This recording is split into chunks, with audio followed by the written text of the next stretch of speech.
A good Erev Shabbos, Pashas Viyachi. I'd like to share with you a secret that is hidden in the Torah, and I believe that Baruch Hashem, I've had a divine revelation, and I can share with you something which is simply incredible, with a phenomenal lesson.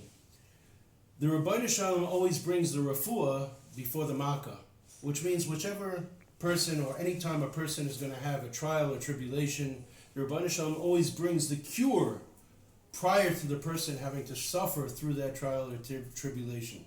And we learn this lesson through Yosef HaTzadik and the Shivim Nefesh Yordim Mitzrayim. You see, in last week's parsha, in Parshas Vayigash, the Torah tells us, Yotzei Rechel Milvad Nishei B'nei Yaakov Ko Nefesh Shishim V'Sheish. So we have 66 who came down to Mitzrayim. Uvnei Yosef Asher Yolad Mitzrayim Nefesh Shnoim. That's two more. That's 68. And then it says Kol Nefesh LeBeis Yaakov Abba Mitzrayim Shivim. So where is that last person? If you take 66 plus the two children of Ephraim and Manasseh and Yosef himself, you get to 69. Who is the 70th person? Very interesting. On page 261 in the Art Scroll Chumash, there's a beautiful chart which is brought down that counts who the 70 people are. However, the 70th is a subterfuge. We're not sure who the 70th is. There are actually three pshatim. Rashi brings down a Gemara in Soita that says that the 70th person was none other than Yocheved, who was born Ben Aksalim. But I would suggest to you, born Ben Aksalim means she was born between the walls of Egypt. That's not actually somebody who came down to Mitzrayim. So, in that chart brought down in the Art Scroll Chumash, there are actually two other pshatim mentioned. One is that it was Yaakov Avinu himself, and the third pshat is that it was the Shechina HaKdosha. I ask you a question. Why the subterfuge? What's being hidden here? Who really is the 70th person? What really is going on here? I'd like to reveal to you, I believe, this tremendous secret of who the 70th person was and why it was kept as a secret.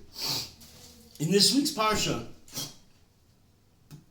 Perek Mem Ches, Pasuk Ches, and Pasuk Tes, the Torah says, Vayar Yisrael es b'nei Yosef. Yaakov saw the b'nei Yosef. Vayomer mi ela. He said, who are these children? Are these a bunch of Shkotzim? Are these Gentiles? You married a Shiksa in Mitzrayim? Who are these children? Vayomer Yosef el Aviv. Bonayim. Bonayim is b'nei Yisrael. They're from the b'nei Yisrael. Bonayim. They are your children.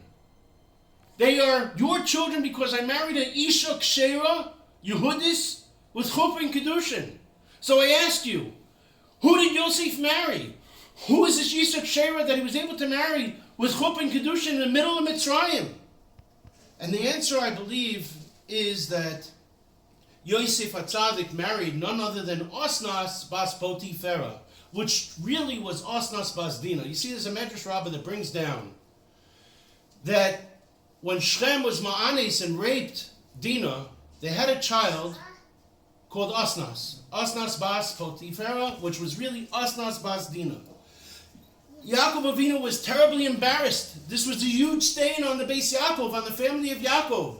So Yaakov immediately took this crying child, this Osnas Bas Dinah, and he wrote a beautiful kameah, and he hung it around her neck.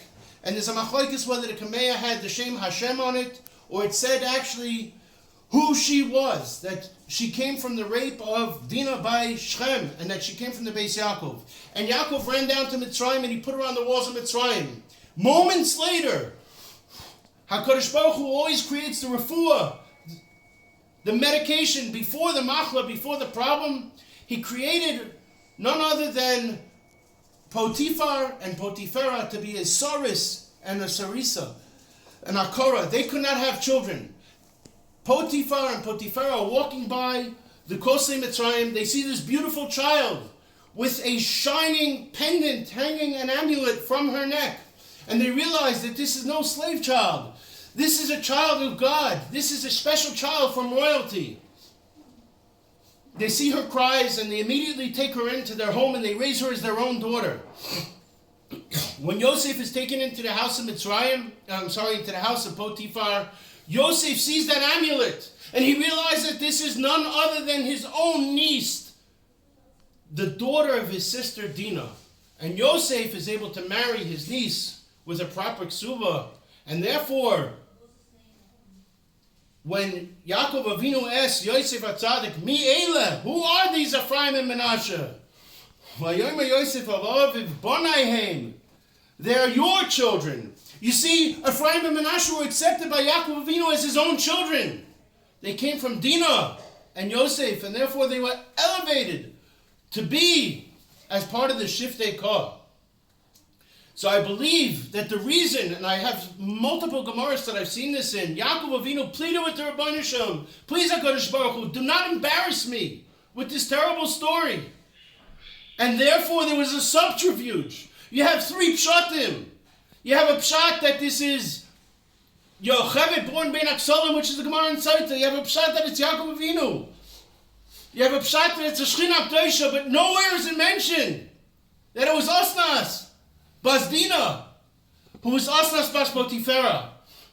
I would not have the ha'azah to bring this out and to be Megala this and to reveal this tremendous secret, except for the fact that when I mentioned it last week at the Shabbos table to a close dear friend of mine, Dr. Ephraim Rosenbaum, Zol Gesundsein, he looked it up on this Safaria app, and he actually found that this very pshat was written by a Harav Yaakov Tzvi Mecklenburg, who lived from 1785 through 1865, and he wrote this idea down in a sefer called the Haktav V'Hakabbalah. So you can find this in the Haktav V'Hakabbalah in Bereshis Memvav Chaf. Baruch Shekivanti, Baruch Zachisi, to share with you this tremendous soy. And may it be a wonderful merit for all of us that if Rabbeinu Shalom brings to us Rahman al-Itzlan, trials and tribulations, we should understand, as we learned in today's Daf Yomi, that they are to clean us so that our Olam Haba is wonderful. But more importantly, we should understand that Rabbeinu Shalom always brings the refuah before the Makkah. Have a wonderful, wonderful Shabbos, and Mazel Tov to all the Messiah Shas in the Daf Yomi.